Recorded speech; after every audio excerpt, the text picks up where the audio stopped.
Welcome everyone to this week's podcast. Now, I've got a blurry background. I haven't got my beautiful studio because currently I'm up in Maryborough, which is about 3 hours north of Brisbane, which is the capital city of Queensland here in Australia. I've been up here on and off over the past 4 weeks, training an amazing leadership team at the Maryborough Services Club, as well as the frontline team, all about creating those moments that matter.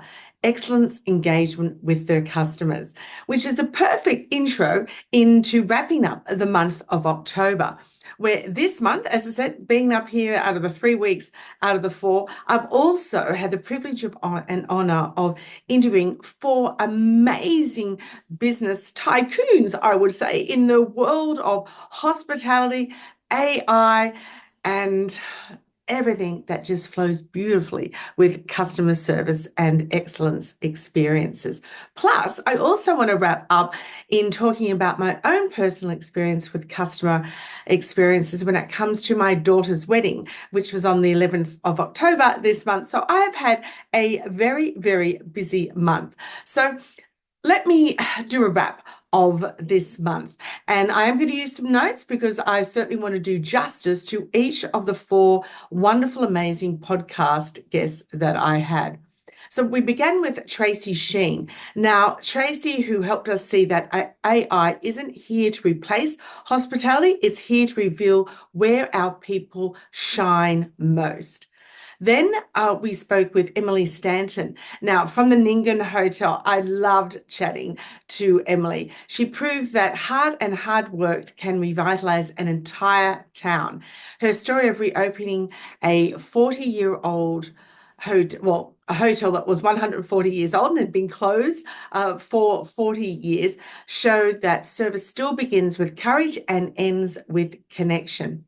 Then we met Janice Laraine. Now, Janice came to me from her van, as she has the van life in the USA, who reminded us that the emotional intelligence is the true currency of trust. Her concept of hospitality EQ helped us understand that people remember how we make them feel and not just what we served.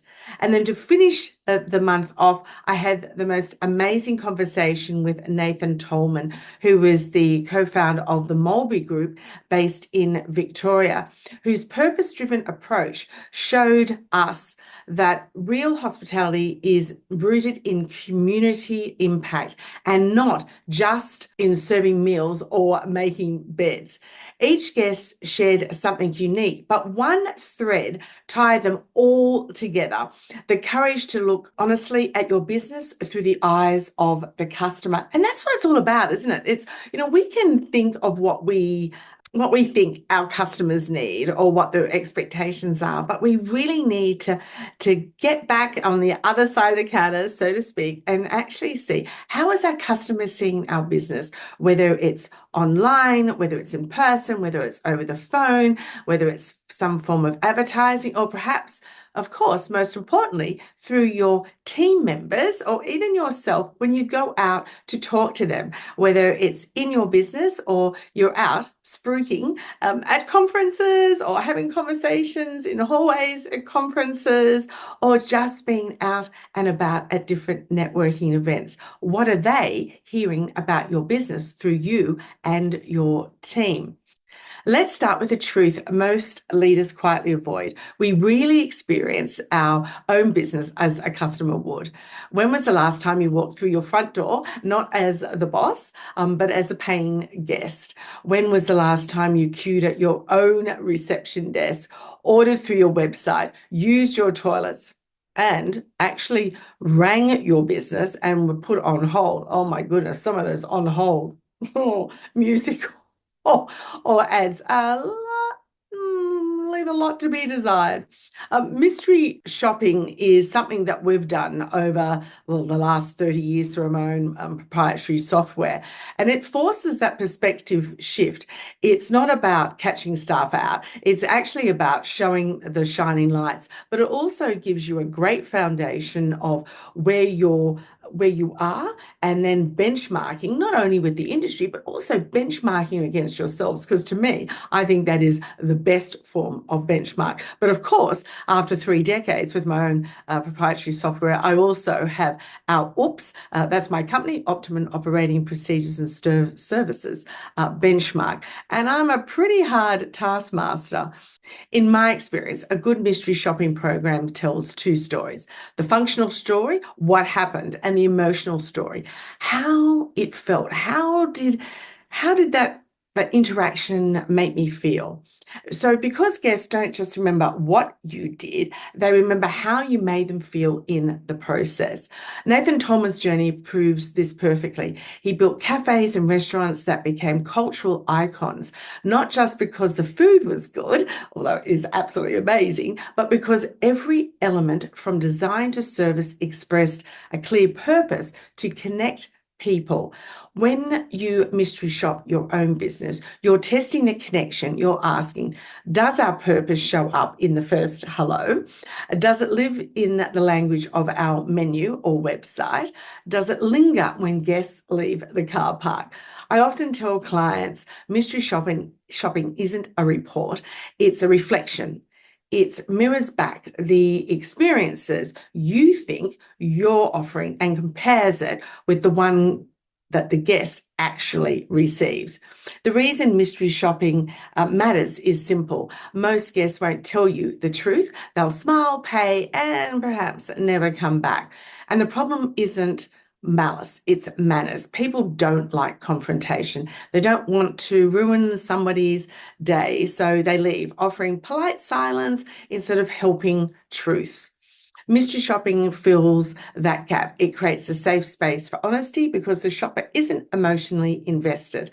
They don't worry about hurting feelings. They simply observe and interact with you and your team through your business.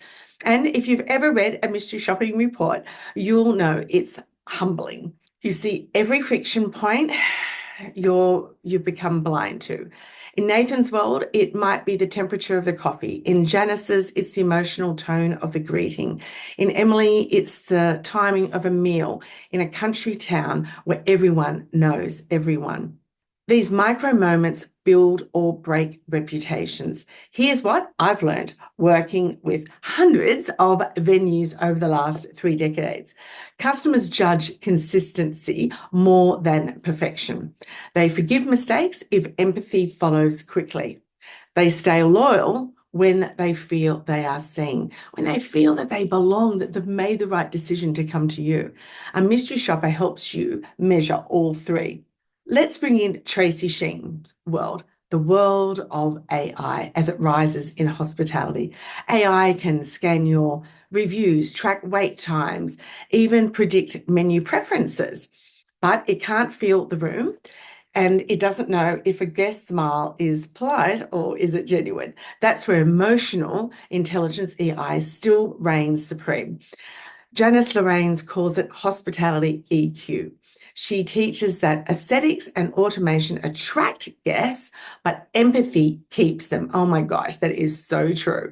Mystery shopping sits right at that intersection. It gives you both the data and the feeling. Think of it like this. AI tells you what happened, the metrics, which is so important, but the mystery shopping tells you why it mattered, because it's with real people. For example, your analytics might show that 30% of diners don't return. A mystery shopper can tell you that your maitre d' greets regulars by name, but newcomers with a nod, subtle but powerful. When you integrate both, you get clarity. You can use AI to spot the pattern and human feedback to fix the cause. That's the future of hospitality. Tech-enabled, emotional enabled. Janice also shared her 4 emotional checkpoints every hospitality brand should evaluate. 1 was the online experience, the promise you make. 2, the in-person delivery, the promise you keep. 3, post-visit connection, the relationship you maintain, and 4, the community impact, the story you belong to. Mystery shopping tells and tests all 4. When your mystery guest books online, they see whether your promise is clear. When they arrive, they feel whether your team keeps that promise. When they check out, they see whether you follow up. And when they walk around town, they notice how your business fits into the community. The Ningen Hotel embodies this. Emily rebuilt not just a building, but a sense of belonging. Her success wasn't luck, it was local insight. 5th generation in the area. She listened to her community before opening the doors. Mystery shopping is how you listen when guests aren't speaking. Now, collecting feedback is one thing, but transforming that into your culture is something completely different. And it's another thing that I love to do. The mistake many managers make is treating mystery shopping reports like scorecards. They gather dust in folders, which I absolutely hate. They never become conversations, which is what it's about. It's about bringing that data alive. The real power comes from the debrief.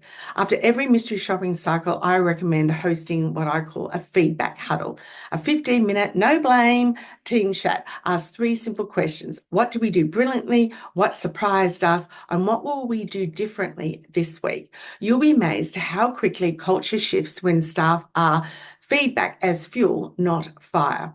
Nathan Toleman built Common Ground project around that idea, giving his team a purpose bigger than profit. He found that when people believe their work contributes to something meaningful, feedback stops feeling personal. It becomes that collective progress. Mystery shopping is the same. It's not about who made the mistake. It's about what experience we created together. Now, if you're thinking, Michelle, we'd love to start, but we don't have time or budget, here's how to do it smartly. 1, define your focus. Don't test everything at once. Choose one priority, maybe check-in experience or the table service or the phone handling. 2, use external shoppers, people that are qualified. Internal staff pretending to be guests rarely see what strangers see, and outside brings clarity and courage. The same is bringing family and friends. They don't have the set protocols of questions and to be subjective as well as objective. 3, keep the criteria balanced. 50% operational accuracy, timing, and cleanliness, and 50% emotional, tone, empathy, engagement. 4, report quickly.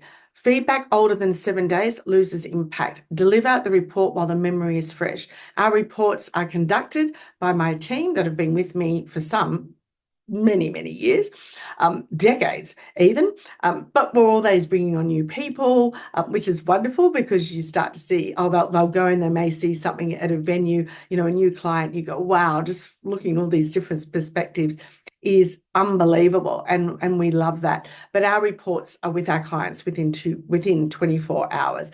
They need to enact on that straight away with their team. And 5, share the wins first. Begin every review meeting with what went well. Confidence builds compliance. And if you'd rather have experts design and deliver the program, well, that's where myself and my team can help. We create mystery shopping reports tailored for your venue's goals. We actually call them the Oops Business Insight Reports. And because it's my own proprietary software, it is bespoke for every customer that we have. And we can change in or out questions on a monthly basis because we're in control of it. You should have seen it during the COVID times. It was crazy keeping up with all the new rules and compliance. But we were able to do that for our clients because we're about boots on the ground and it's my own program. I want to leave you with an important mindset shift. Mystery shopping isn't about compliance, it's about connection. In the early 2000s, many brands used mystery shoppers to catch staff out, those secret scores, punishments for missteps. That era has gone. And when I started my business, hand on heart, I was truly doing it to, yes, measure the training that I either conducted or others, or what the culture of the organization was, but it was to really show those shining lights, those in your organization that just provided that service time and time again that was consistent, that really created those wow moments. And to look at the team and go, that's the standard that we are aspiring to. Let's all get to that level and then continue to rise. Today, the most successful operators use it to build empathy, to uncover the invisible friction points, and there are always some that frustrate customers and staff alike. Because when you fix the friction, you free the magic. Think about your own favorite venues, the cafe that knows your order, the hotel remembers your pillow preference. That's not surveillance, that's service literacy. They've learned to read you. Mystery shopping is simply the literacy program for your business. Now, before I close, I want to circle back to the human side of all this. Tracy Sheen reminded us that technology should enable, not replace, connection. Emily proved that courage and community still win hearts. Janice taught us to feel before we design, and Nathan showed us how purpose builds culture. Mystery shopping ties all of it together because it keeps us accountable to the guest. It whispers the question every customer silently asks, do you see me? When you're mystery shopping your business, you're learning to answer that with every look, word, and gesture. So, as I finish this episode, I want the challenge you to schedule one small act of honest reflection this week. Walk through your business as if you've never seen it before. Order like a guest. Wait like a guest and pay like a guest, and ask yourself, what story would a mystery shopper tell me about my business? And if you're ready to take that next step, there are a few ways my team and I can help you turn insights into action through our leadership program, middle management movement, training, our frontline teams in excellence, service and engagement, and of course, our OOPS business insight reports. But just to finish off today, I mentioned at the start about my daughter's wedding on the 12th of October. Now you can imagine I've spent these 3 decades mystery shopping and really sitting there observing. I love watching people in not a weird way, in a good way. And so after 3 years of preparation, it came to the day of my daughter's wedding. We had at Grow Wild at Alpine, which is down in the Southern Highlands near Mittagong, a beautiful wild farm nursery. Goodness me, Lucas and Jane have created a spectacular space for weddings with the ceremony in the glen, the beautiful reception up through the barnyards and the marquee. The night and day was spectacular. And of course, I did have my mystery shopping goggles on because we had planned this to the nth degree. My daughter Kaylin and I, and of course her husband-to-be, her husband now, Adam, and his family as well. It was creating a wedding that was going to be memorable, not just for them both, but for our families, for myself and my husband Graham, for Adam's family, Kelly and John. It was creating this space that people would go away going, wow. And our vendors didn't let us down. From Grow Wild to White Clover Music with Tom and Kate, who were not only the music, but also the MC. Rita, the marriage celebrant, who just got it on point. Matt Ashton, the photographer. The cake from Apple Meyer. Oh, it was absolutely spectacular. The food from the chef and I. The flowers. Oh, my goodness. For some of you who may have seen my newsletter last week, there'll be more photos coming up on social media while Matt goes through them all. But the flowers from Flower Pursuit were absolutely spectacular. And I must say, the whole flow came through the original Peg and Polly, who this beautiful girl over in Chatswood, Aggie created, hand drew each of the save the date, the invitations, the menus, the cocktail menu, just everything was the flow, which was the color of all the flowers, which was also seen on the cake. It just flowed beautifully. We had honey from Mark's Busy Bees from the local area in Mossvale as the gifts to our guests. We had a live wedding painter who just picked up the colors. I mean, everything was absolutely spectacular. And I would say that with my OOPS benchmark of being 96%, that each of our vendors and my beautiful daughter, Kaylin, and her husband now, Adam, was 100% wedding. Thank you so much, everyone, for joining me this month for the wrap up on customer service and the insights of mystery shopping and why it is so important to look at your business from all points of view. I'll be back to my studio next week, and oh my goodness, November is going to be a very interesting month, so stay tuned. And thank you so much. If you would like to share this video, you know, we're on YouTube, please, we'd love a review, would be fantastic, get us up on the ranks, but also a review on Apple or Spotify, so more people can hear about not only what I do, I mean, that's just second point, it's what my amazing podcast guests do in their businesses across the world. Take care, everyone. Have a great day. Bye.